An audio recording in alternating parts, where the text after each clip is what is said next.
బిందు తన చేతిలో 'శివ వేడ్స్ బిందు' అని గోరింటాకు పెట్టుకొని ఉంటుంది.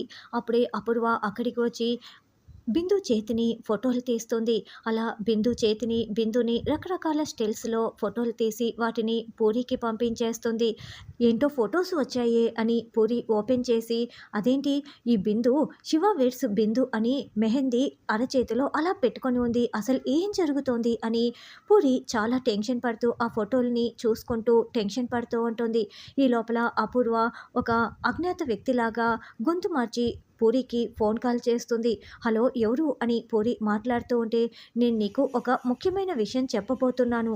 ఆ బిందు ఫొటోసు, బిందు చేతిలో 'శివ వేడ్స్ బిందు' అన్న పేర్లు ఎలా వచ్చాయని ఆలోచిస్తున్నావా?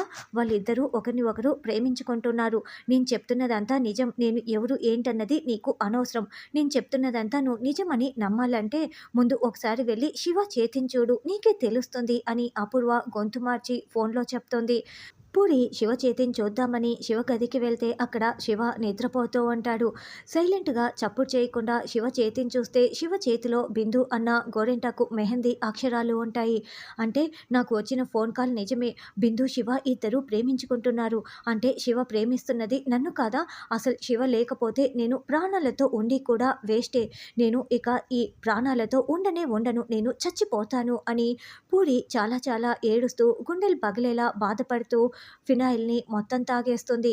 అలా ఫినాయిల్ తాగిన వెంటనే వామిటింగులు చేసుకుంటూ పూరి కుప్పకూలిపోయి పడిపోయి ఉంటుంది. అలా చావుతో పోరాడుతూ పడిపోయి ఉండటంతో భూమి అటుగా వెళ్తూ ఒక్క క్షణం ఆగిపోతుంది.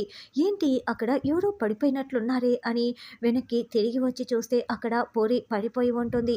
పూరి పూరి అని భూమి కేకలు పెడుతూ ఉంటే పూరి ఏమో చావుతో పోరాడుతూ ఉంటుంది. గగన్, శారద బయట నుండి పరుగులు పెడుతూ పూరి కోసం లోపలికి వస్తూ ఉంటారు. అపూర్వ సంతోషపడుతూ ఉంటుంది.